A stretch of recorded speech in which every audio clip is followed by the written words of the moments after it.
Hello friends, कैसे हैं आप सब लोग।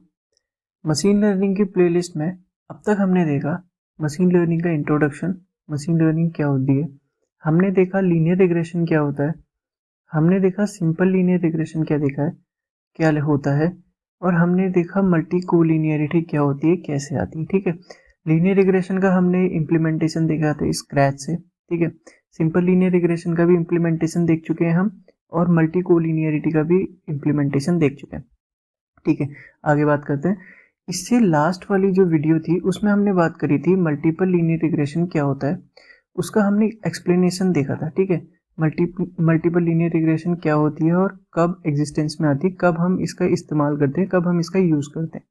ठीक है, तो इसी को अपनी प्लेलिस्ट को आगे बढ़ाते हुए आज का हमारा टॉपिक है मल्टीपल लीनियर रिग्रेशन का इम्प्लीमेंटेशन। ठीक है, मल्टीपल लीनियर रिग्रेशन का इम्प्लीमेंटेशन देखेंगे हम by the help of Python. ठीक है, हम इसको कैसे इम्प्लीमेंटेशन करते हैं। चलिए आगे बढ़ते हुए, मेरा नाम गौरव है और हम अपनी मशीन लर्निंग की प्लेलिस्ट में धीरे धीरे करके आगे बढ़ रहे हैं। ठीक है, तो चलिए आगे बढ़ते हैं और सीधा हम लोग जंप करते हैं इम्प्लीमेंटेशन की तरफ। ठीक है, सीधा पाइथन कोड पे हम जंप करते हैं। तो जैसे कि आपको पता है, हम अपने इम्प्लीमेंटेशन में अपना जो कोड है, जो हम आने वाले टाइम में यानी जो इस वीडियो में हम करेंगे, उसको हम पहले छोटे छोटे फ्रैक्शंस में डिवाइड कर लेते हैं। ठीक है, तो आज हम लोग उसी को देखते हुए हम क्या करेंगे, पहले छोटे छोटे फ्रैक्शन देख लेते हैं क्या क्या करेंगे। ठीक है, हमें सबसे पहले लाइब्रेरीज चाहिए होंगी, तो हम सबसे पहले लाइब्रेरीज को इंपोर्ट करेंगे।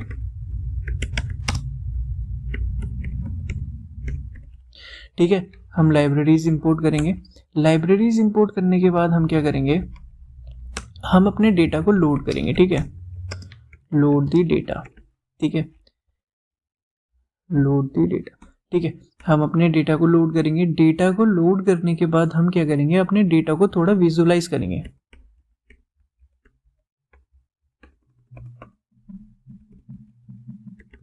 Visualisation of our data. फिर उसके बाद हम मॉडल क्रिएशन करेंगे। ठीक है, उसके बाद हम मॉडल क्रिएट कर लेंगे। उसके बाद क्या करेंगे, हम अपने डेटा को टेस्ट कर लेंगे। ठीक है, हमारा डेटा आखिर काम कैसे कर रहा है, टेस्टिंग। उसके बाद एक क्या करेंगे, हम अपना स्कोर चेक कर लेंगे। ठीक है, हमारे जो मॉडल है, हमने जो मॉडल क्रिएट करा है, उसकी एक्यूरेसी कैसे आ रही है, क्या आ रही है। ठीक है, तो हम ये सब देखेंगे आज। तो हम एक एक करके चीज़ों को देखते हैं। सबसे पहले क्या करेंगे, हम लाइब्रेरीज। ठीक है, सबसे पहले हम लाइब्रेरीज को इंपोर्ट कर लेते हैं। जो जो लाइब्रेरीज हमें चाहिए हम उसको इंपोर्ट कर लेते हैं। ठीक है, हम मैथमेटिकल फंक्शंस परफॉर्म करेंगे। ठीक है, हम डेटा फ्रेम पे काम करेंगे, हम विजुलाइज करेंगे। ठीक है, मॉडल को क्रिएट करेंगे। तो इनके लिए हमें कौन कौन सी लाइब्रेरीज चाहिए होंगी, सबसे पहले मैथमेटिकल एक्सप्रेशन के लिए हमें चाहिए होगा numpy। ठीक है, तो हम numpy को इंपोर्ट कर लेंगे। अब हम डेटा फ्रेम पे काम कर रहे हैं, तो हमें पांडास की ज़रूरत पड़ेगी, तो हम पांडास को इंपोर्ट कर लेते हैं। अब हमें क्या बोलते हैं, विजुअलाइजेशन चाहिए, तो हम विजुअलाइजेशन की लाइब्रेरीज, दो लाइब्रेरीज हैं हमारी मेन, जो हमने अब तक बात करी है। ठीक है, ये दो लाइब्रेरीज हमारी हो गई।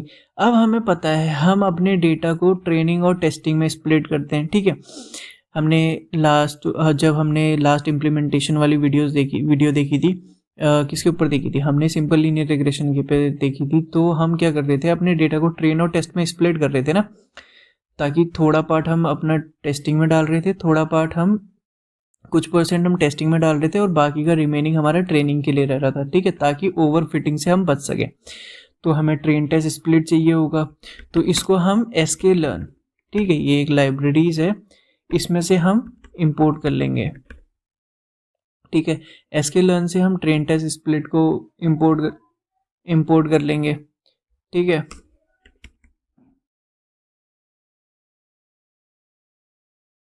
इसमें से हम इंपोर्ट कर लेंगे train test split, sorry,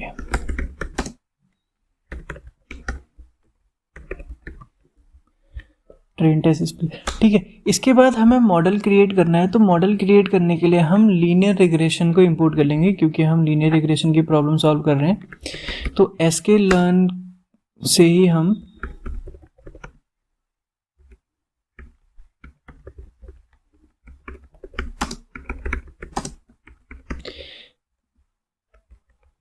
sklearn से हम लीनियर रिग्रेशन को इंपोर्ट कर लेंगे, ठीक है। इसके बाद हम अपने स्कोर को फाइंड करने के लिए एक R2 स्कोर, अगर आपको याद होगा हम R2 स्कोर को कैसे फाइंड करते थे, उसका फॉर्मूला क्या था, अगर आपको याद है तो कमेंट सेक्शन में लिखिए, ठीक है। यहाँ पर हम उसको sklearn से ही डायरेक्टली sklearn से ही हम एक उसको फंक्शन को इंपोर्ट करेंगे और उसी sklearn की मदद से ही हम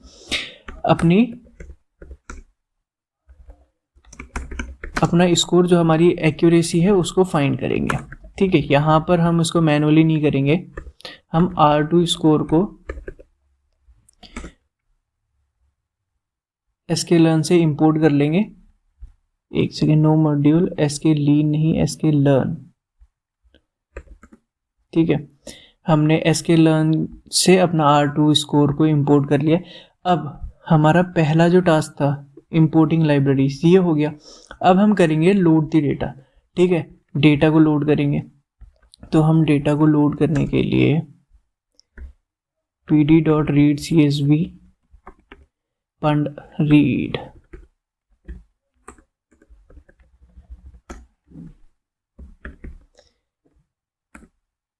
ठीक है, ये हमने अपने डेटा को लोड कर लिया। अब हम इसका देख लेते हैं, शुरू की कुछ रोज देख लेते हैं हम अपने डेटा की। ये वाला डेटा नहीं है, दूसरा वाला डेटा है, ठीक है।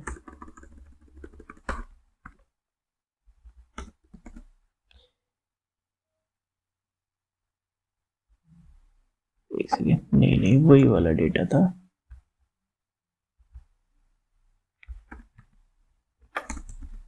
ठीक है। ये हमारा डेटा है, ठीक है, कुछ इस तरीके का हमारा डेटा दिखता है। अब हमें तो पता है कि हमारा डेटा जो है वो सिर्फ न्यूमेरिकल वैल्यूज लेता है, ठीक है। हमने देखा था ना कि हमारा जो रिग्रेशन है, जो हमारी रिग्रेशन प्रॉब्लम है, उसमें हमारा सिर्फ और सिर्फ न्यूमेरिकल डेटा आता है, लेकिन यहाँ पर तो कैटेगोरिकल डेटा है। तो अब हम इसको कैसे करेंगे, ठीक है। तो इसको या तो हम ड्रॉप कर लेंगे, ठीक है, या तो हम इसको ड्रॉप कर लेंगे। अगर इसकी क्या बोलते हैं ज़्यादा कुछ इम्पोर्टेंस नहीं रहेगी हमारे डेटा के मॉडल में, प्रिडिक्शन में अगर हमारी कोई ज़्यादा वैल्यू नहीं रहेगी तो इसको ड्रॉप कर लेंगे, या फिर हम इसको क्या बोलते हैं न्यूमेरिकल डेटा में कन्वर्ट कर लेंगे, ठीक है। हमारे पास दो चीज़ें हैं। ये काम होता है, ये डेटा प्री प्रोसेसिंग का होता है, ठीक है। अब डेटा प्री प्रोसेसिंग क्या होती है, ये सारी चीज़ें हम आने वाले टाइम में देखेंगे, ठीक है। तो अभी हम इसको ड्रॉप कर देंगे, ठीक है। अभी फिलहाल के लिए हम इसको ड्रॉप कर देंगे और देखेंगे हमारी एक्यूरेसी में कुछ ज़्यादा चेंजेस तो नहीं है। अगर ज़्यादा चेंजेस होंगे तो हम इसको अभी इसको कैटेगोरिकल डेटा से न्यूमेरिकल डेटा में कन्वर्ट कर लेंगे, वो सारी चीज़ें हम देख लेंगे, ठीक है। अभी क्या करते हैं, सबसे पहले हम ये अपना ये जो ये लास्ट वाला ये कैटेगोरिकल फीचर है, इसको हम ड्रॉप कर देते हैं, ठीक है, अपने डेटा में से। डेटा डॉट ड्रॉप इस वाले फीचर को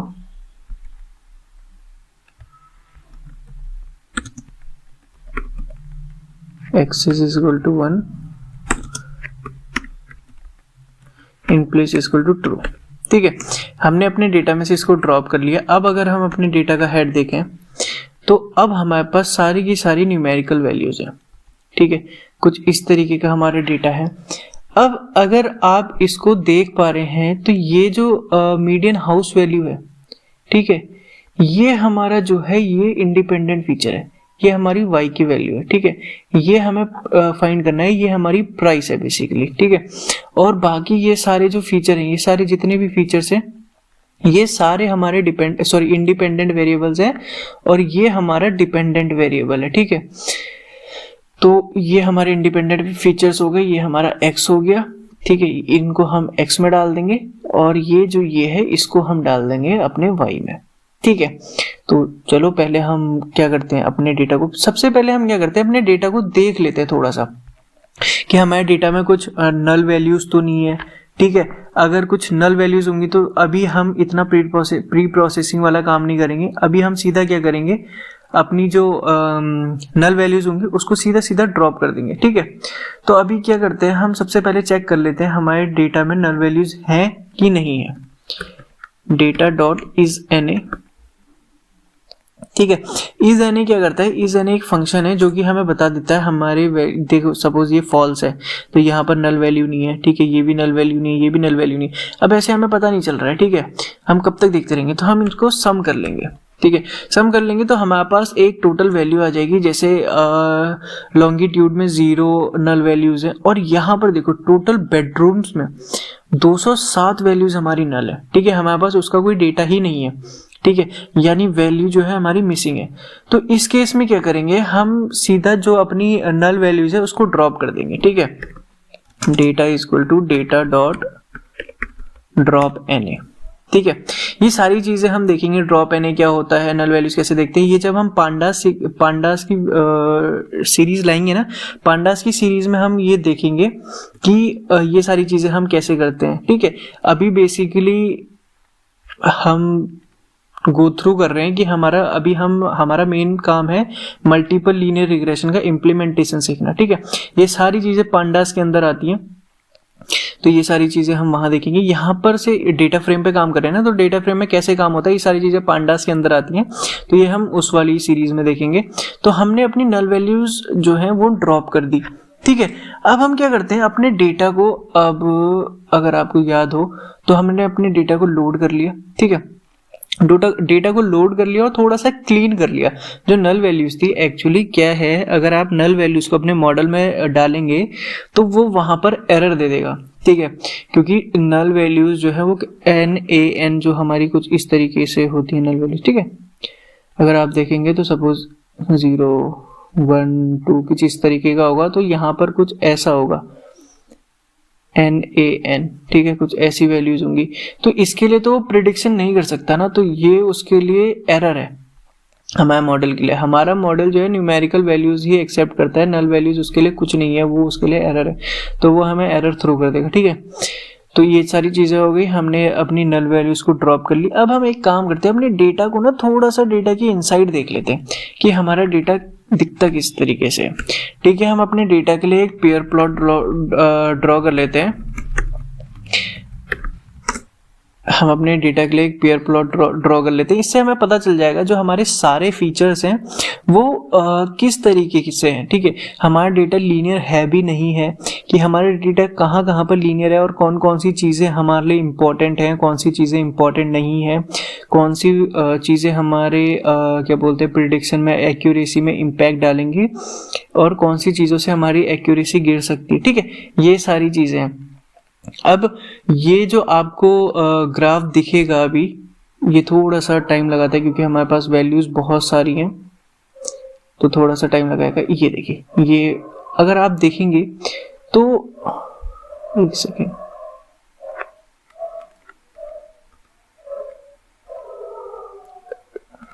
ठीक है, इसको थोड़ा सा छोटा कर दिया ताकि एक ही उसमें आ जाए। अगर आप यहां पर देखें ये वाला, तो यहां पर आप देख सकते हैं ये है ये हमारा नेगेटिव रिलेशन है। अब नेगेटिव रिलेशन क्या होता है ये हमने बात करी थी, ठीक है, ये सारी चीजें हम पहले बात कर चुके हैं, तो अभी हम यहाँ पर नहीं देखेंगे। ये हमारा पॉजिटिव रिलेशन है, या फिर ये कह लीजिए ये हमारा एक लीनियर पैटर्न फॉर्म हो रहा है।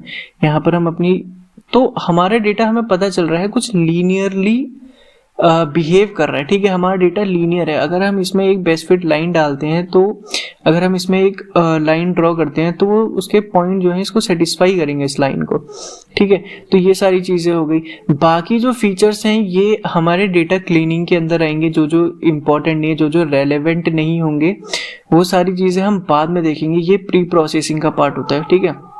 अभी हमें पता नहीं है प्री प्रोसेसिंग क्या होती है, तो हम अभी यहाँ पर जानने की कोशिश भी नहीं करेंगे, ठीक है।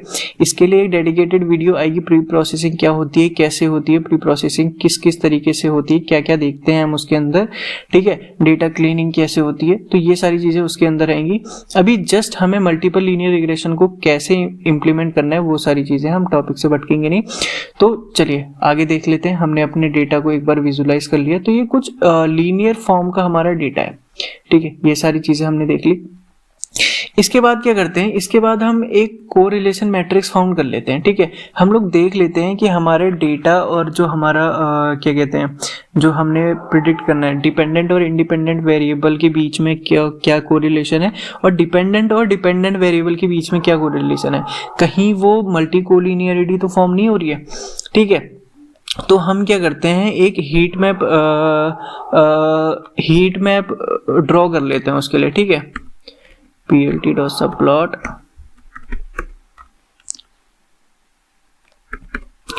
फिगर साइज दे देते हैं हम अपने प्लॉट का 10x7।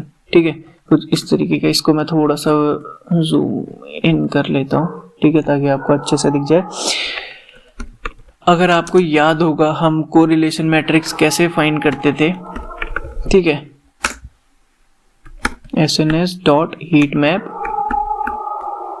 यहाँ पर हम अपने इसको दे देते हैं। ए नोटेशन क्या होता है, ये सारी चीज़ें हम बात कर चुके हैं। ए नोटेशन जो उसके अंदर वैल्यूज आती हैं, जिसकी वजह से हमें इजीली पता चल जाता है कि कितना कोरिलेशन है हमारे उसके बीच में, plt.show। ठीक है, ये सारी चीज़ें हो गई। फिग साइज, ठीक है, ये एरर दे रहा है, क्यों? क्योंकि यहाँ पर इक्वल आएगा।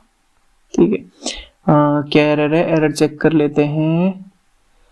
एक्सेस सब प्लॉट हैज नो सब प्लॉट्स, सॉरी, ये छोटी छोटी एरर होती रहती है। तो ये हमारा कुछ इस तरीके से सब प्लॉट आ गया। अगर आप देखेंगे तो जो मीडियन इनकम है, मीडियन इनकम और मीडियन हाउस वैल्यू, एक सेकेंड,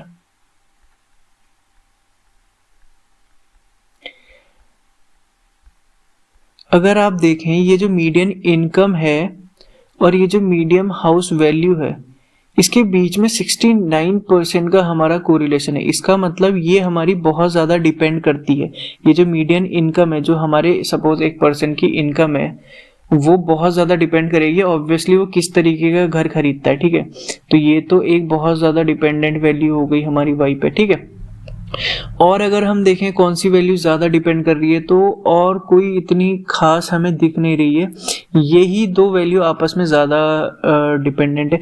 और ये देखिए, टोटल नंबर ऑफ बेडरूम और पॉपुलेशन, ठीक है, ये आपस में कोरिलेट कर रहे हैं। ये जो दो फीचर हैं ये आपस में 88% कोरिलेट कर रहे हैं। टोटल नंबर ऑफ रूम्स और पॉपुलेशन भी आपस में बहुत ज़्यादा कोरिलेट कर रहे हैं। तो ये सारी चीज़ें, ये डेटा प्री प्रोसेसिंग की चीज़ें हैं। इसमें से हम कौन सी चीज़ें डिलीट करेंगे, कौन सी चीज़ें रखेंगे। ठीक है, मल्टी कोलिनियरिटी भी हो रही है। अगर आप यहाँ पर देखेंगे 92% टोटल नंबर ऑफ रूम्स और हाउस होल्ड्स, ये पूरा मेरे को अभी दिख नहीं रहा है, तो यहाँ पर हाउस होल्ड्स है, तो ये 92% कोरिलेट कर रहे हैं। और टोटल नंबर ऑफ बेडरूम और हाउस होल्ड्स, ये 98% आपस में, ये दो फीचर 98% का कोरिलेशन है इनके बीच में। ठीक है, तो इसका मतलब हम ये कह सकते हैं कि हमारे डेटा में मल्टी कोलिनियरिटी भी है। ठीक है, अब मल्टी कोलिनियरिटी को कैसे हैंडल करते थे, ये सारी चीज़ें हम पहले देख चुके हैं, हम यहाँ पर बात नहीं करेंगे। हम जस्ट यहाँ पर इसको इम्प्लीमेंट करेंगे। हम ये देखेंगे कि मल्टीपल लीनियर रिग्रेशन कैसे इम्प्लीमेंट होता है। ठीक है, तो चलिए, हमने यहाँ पर ये सारी चीज़ें देख ली। ये बेसिकली आप इसको आपको पढ़ना आना चाहिए। ठीक है, कौन कौन सी चीज़ें, इसी के हेल्प से आप अपने जो एक्यूरेसी है उसको इम्प्रूव कर सकेंगे। जैसे पॉपुलेशन और टोटल नंबर ऑफ रूम्स, ये सारी चीज़ें हम देख लिया हमने कि ये आपस में बहुत ज़्यादा कोरिलेट कर रहे हैं। तो इसको या तो आप ड्रॉप कर दीजिए या इसको मर्ज करके एक कॉलम को ड्रॉप कर दीजिए। ठीक है, उससे जो है हमारी एक्यूरेसी में बहुत ज़्यादा ड्रास्टिक चेंज आएगा। ठीक है, ये सारी चीज़ें हम तब देखेंगे जब हम प्री प्रोसेसिंग देखेंगे। अभी हम टॉपिक से नीचे भटकते हुए आगे बढ़ते हैं। तो अब हम अपने डेटा को जो है अलग अलग कर लेंगे। हम अपने डिपेंडेंट वेरिएबल्स को अलग कर लेंगे और इंडिपेंडेंट वेरिएबल्स को अलग कर लेंगे। ठीक है, तो हम अपने इंडिपेंडेंट वेरिएबल से डिपेंडेंट वेरिएबल को ड्रॉप कर लेते हैं। ये हमारा जो मीडियन हाउस वैल्यू है, ये हमारा डिपेंडेंट वेरिएबल है। ठीक है, तो हम इसको ड्रॉप कर देंगे यहाँ पर से, MEDI, मीडियन हाउस वैल्यू। ठीक है, यही आई गेस एक्सेस 1 से ड्रॉप करके हम इसको y में डाल देंगे। ठीक है, क्योंकि y हमारा डिपेंडेंट वेरिएबल है।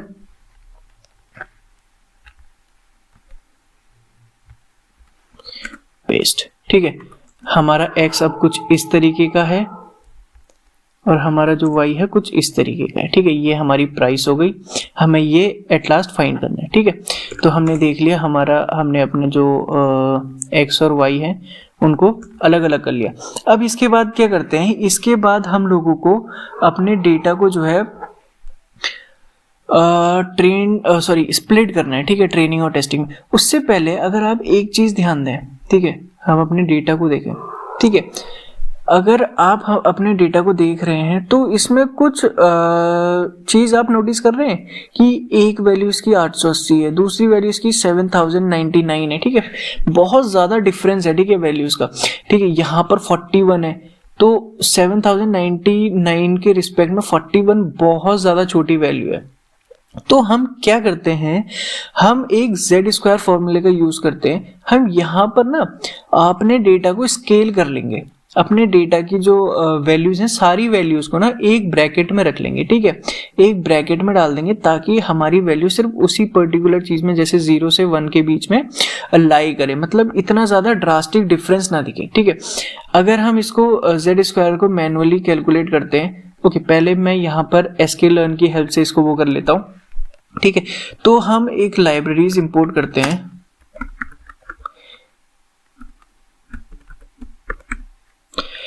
sklearn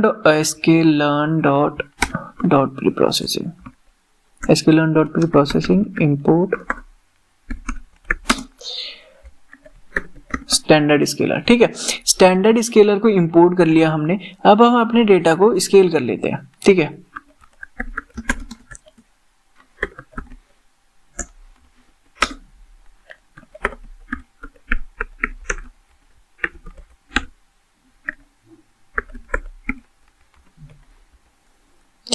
हमने जो है अपना जो x की वैल्यू है, क्योंकि y तो हमें एज इट इज चाहिए ना, यहाँ पर हमने यहाँ पर y हमें एज इट इज चाहिए, y की वैल्यू तो हमें प्रिडिक्ट करनी है। तो हमने अपने x को, ये देखिए, ये एक स्केल में आ गई है। ठीक है, ये वैल्यूज जो हैं एक स्केल में आ गई हैं। ठीक है, तो अब हम ये देख लीजिए, यहाँ पर कुछ ज्यादा ही डिफरेंस था वैल्यूज के बीच में। इससे क्या हो सकता है, हमारी जो एक्यूरेसी है वो कम हो सकती है। ठीक है, अब ये हमने देख लिया sklearn की मदद से। अगर मैं आपको बताऊं, इसको अगर आपको मैनुअली फाइंड करना है, ठीक है, मैं थोड़ी सी स्पेस ले लेता हूं यहाँ पर।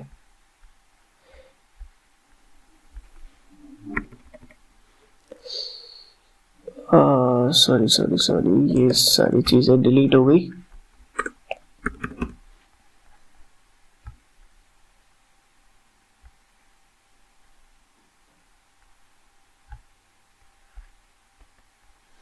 ठीक है, ये सारी चीजें हो गई, ये हमने स्केलिंग कर ली है। अब मैं आपको बताऊं इसको मैनुअली करने का फॉर्मूला।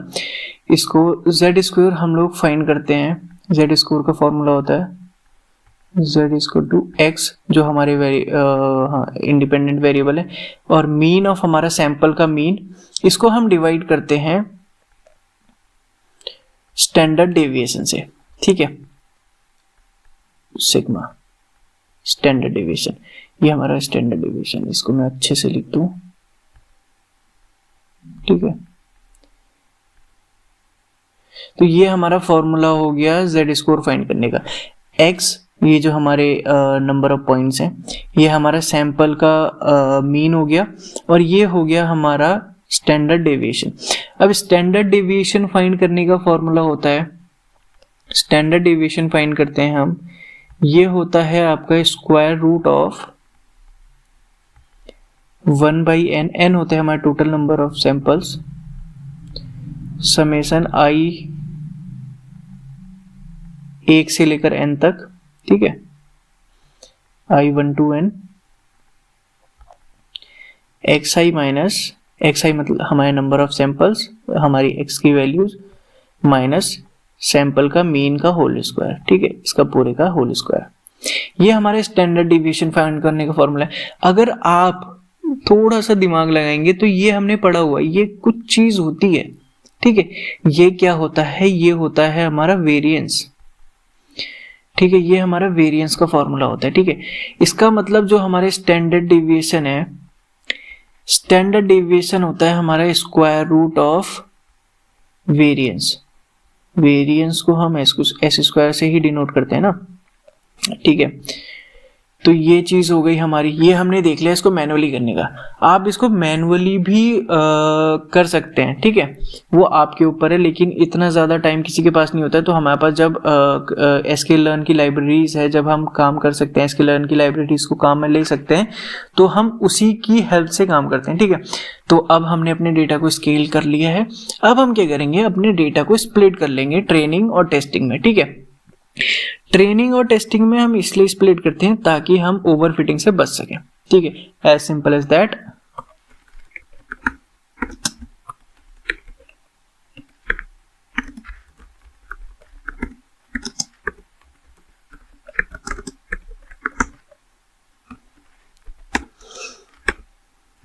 यहां पर हम अपना x देते हैं, y देते हैं, टेस्ट साइज देते हैं कि हमें कितना टेस्ट के लिए हमें कितनी वैल्यूज स्टोर करनी है, ठीक है, मतलब सेव करके रखनी है।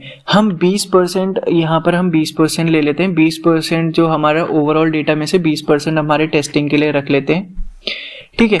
इसके बाद क्या करते हैं, हम रैंडम स्टेट देते हैं, ठीक है,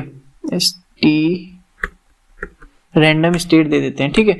रैंडम स्टेट हम इसलिए देते हैं ताकि क्या बोलते हैं, जो हमारा डेटा है ऐसा ना हो कि स्टार्टिंग की कुछ वैल्यूज जो हैं टेस्टिंग में चली जाए और बाकी की पीछे की वैल्यू ट्रेनिंग में रह जाए, और स्टार्टिंग की वैल्यूज ट्रेनिंग हमारा देख ही ना पाए। तो वो चीज़ अगर हमारा ट्रेनिंग देखेगा ही नहीं, मॉडल देखेगा ही नहीं, तो वो प्रिडिक्ट कैसे करेगा, ठीक है। तो उस चीज़ से बचने के लिए हम रैंडम स्टेट दे देते हैं ताकि हमारा जो डेटा है वो सफल हो जाए, ठीक है।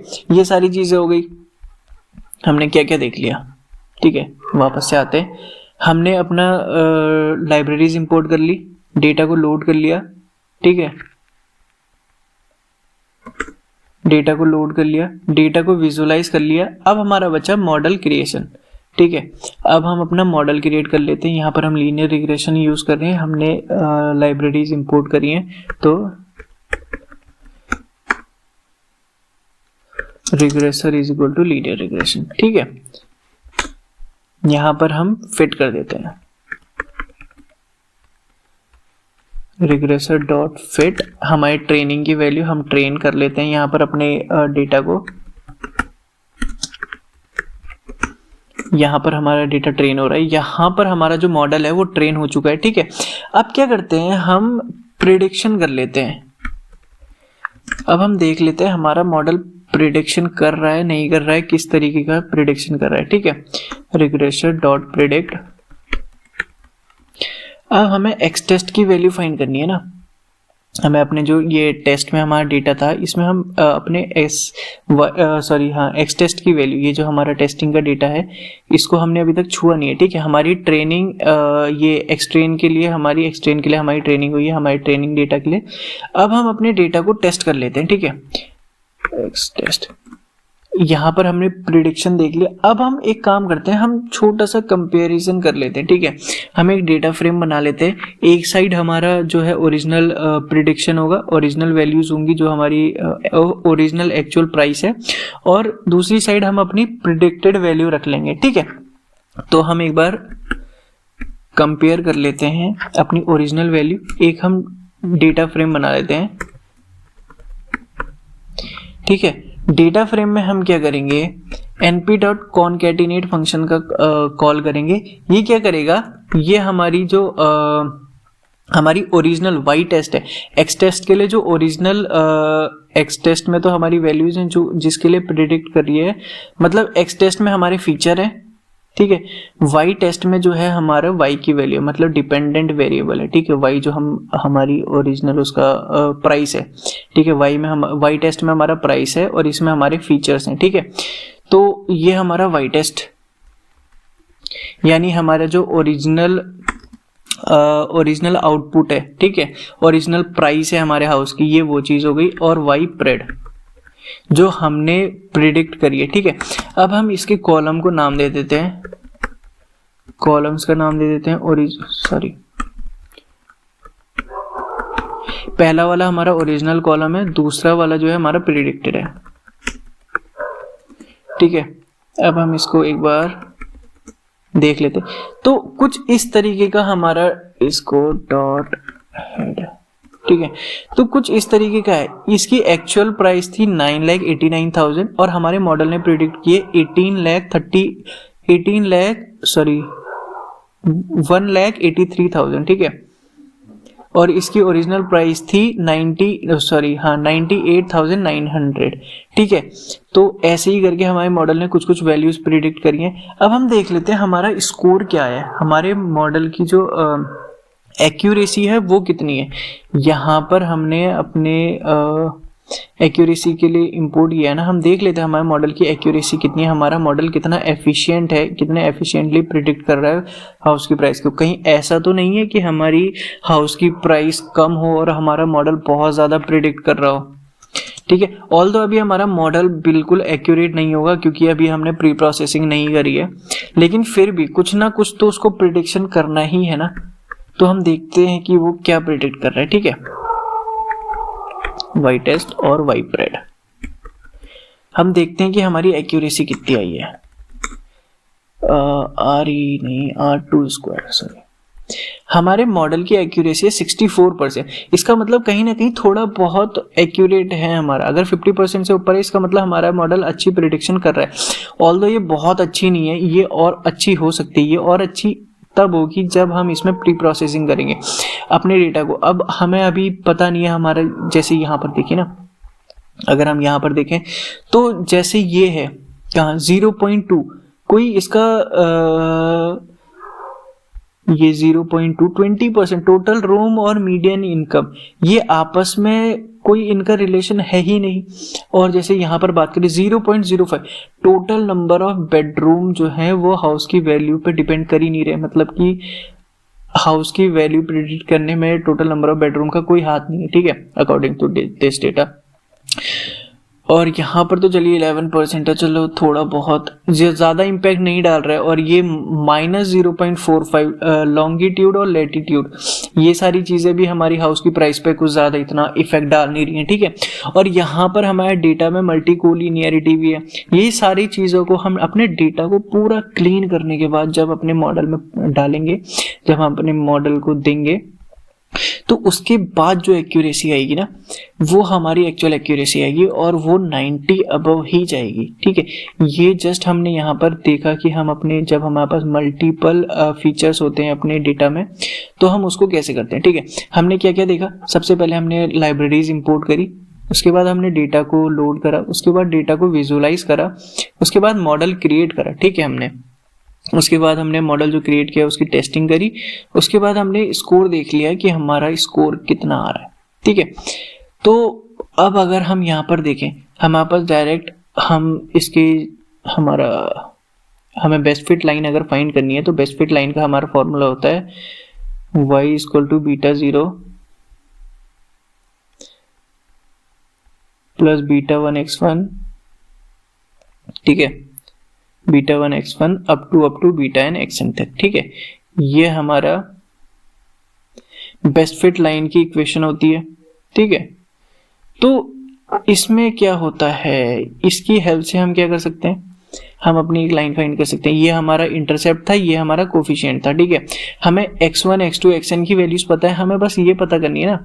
तो ये सारी चीजें हमें पता चल जाएंगी। कैसे पता चलेंगी, ये जो हमने अभी ये रिग्रेसर है ना, इसी की हेल्प से हम क्या करेंगे, रिग्रेसर डॉट इंटरसेप्ट, ये हमारा इंटरसेप्ट आ गया, ठीक है। अब ऐसे ही हम अपना कोफिशिएंट देख लेते हैं, रिग्रेसर डॉट कोफ, ये हमारे कोफिशिएंट आ गए हर एक पर्टिकुलर एक्स के लिए, ठीक है, रिस्पेक्टिव एक्स के लिए।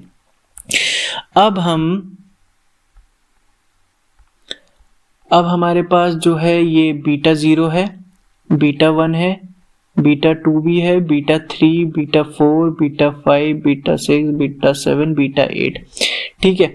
हमारे पास अपनी सारी वैल्यूज आ गई, ठीक है। तो क्या अब हम अपना y निकाल सकते हैं, ठीक है, हम इजीली अपना y निकाल सकते हैं। इस वैल्यू, यहाँ पर हम अपनी सारी वैल्यूज रख देंगे तो हमारे पास हमारी y की वैल्यू आ जाएगी, ठीक है।